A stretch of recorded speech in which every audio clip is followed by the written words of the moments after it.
Donald Trump following through with a significant overhaul of one of the key U.S. immigration programs, major changes to the H-1B. Now, the American administration here says that it's aimed at prioritizing American workers. The White House imposing this new $100,000 application fee for these visas, which are going to be a yearly sum. So a significant increase, not only in the fee, which typically is just a couple of $100s, now going to be $100,000.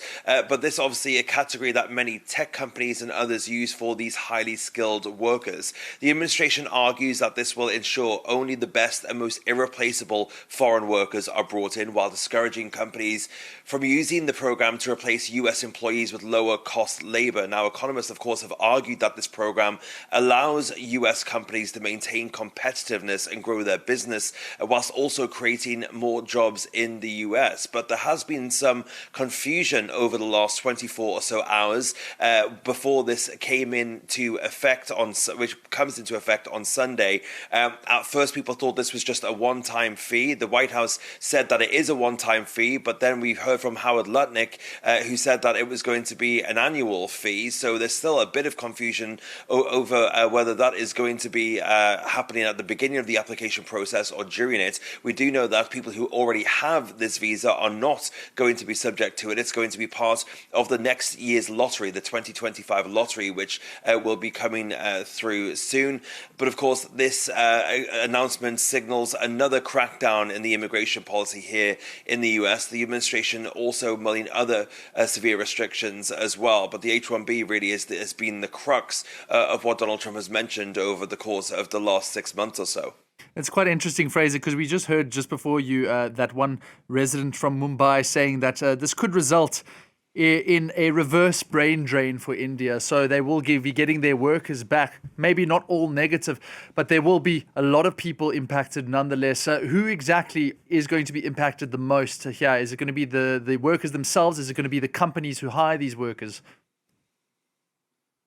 Well, I mean, of course, there's definitely a personal impact from this. People who have their families here, whose children are going to school in the United States. But of course, the U.S. administration says that that's not going to impact people who already have these visas or need to renew their visas. So it's only going to be people who are new applicants. So in theory, that you would think that there wouldn't be much of an impact in terms of people who are already here. But of course, when you're dealing with such wide numbers, there are always going to be people who feel this effect negatively. We know that there's around 500,000 people currently in the US on an H-1B visa. That number obviously fluctuates as some people leave, some people come, and some people get renewals. But it's going to be felt by those companies that hire these people significantly. If you look at someone like Amazon, something like Amazon, the company had about 14,000 people just in the last year who came into the US on that visa classification. Other companies like Microsoft and Meta also have significant numbers of people coming on those visas, thousands every year, and of course it's going to impact them. They were panicking in the wake of this announcement and told a lot of their staff to stay in the US. We know that we're hearing reports of people who flew home only literally just to turn around a few hours later and fly back for fear that they wouldn't get in before this Sunday deadline goes into effect. But of course, we now have a bit more information and are not expecting this to impact people who already hold those visas.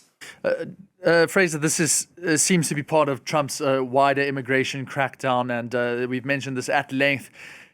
And there is also something which we haven't really touched on that much, and it's actually about maybe even the situation that you yourself find yourself in now. I don't suppose that your own work there in the United States is on the line, given what Trump is doing with visas?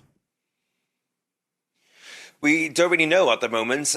This, for people who aren't aware, is something about the I visa, which is the Foreign Media Representative Abroad visa. I and a lot of my colleagues are on that visa, so people who work for foreign outlets and are resident here in the US to cover the United States. It's believed that the US government is going to be trying to overhaul that visa classification. Currently, it is held for about 5 years or until the end of somebody's assignment. assignment here, which typically is around 4 or 5 years. Well, the Trump administration is holding discussions at the moment to try to change that to 240 days, which would mean that you would have to get a new visa renewal every 8 months or so. And that is not something you can do from inside the country, which would mean that an I visa holder would have to leave the country, go back to their country of origin, and then get a new visa or a renewal from the embassy there in their own country. So it would significantly impact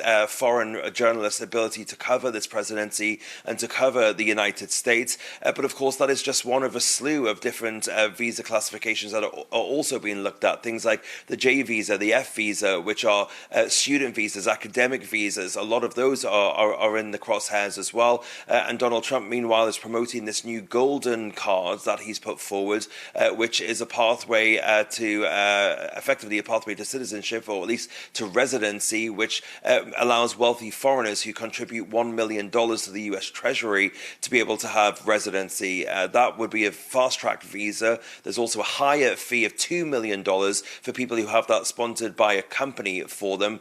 But the administration says that the funds from that are going to be used to reduce the national debt and pay down taxes for people. That is meant to replace a visa that currently exists called the EB-5 visa, the investor visa. But yeah, there is certainly a host of visas that are currently being looked at by the US government to be overhauled.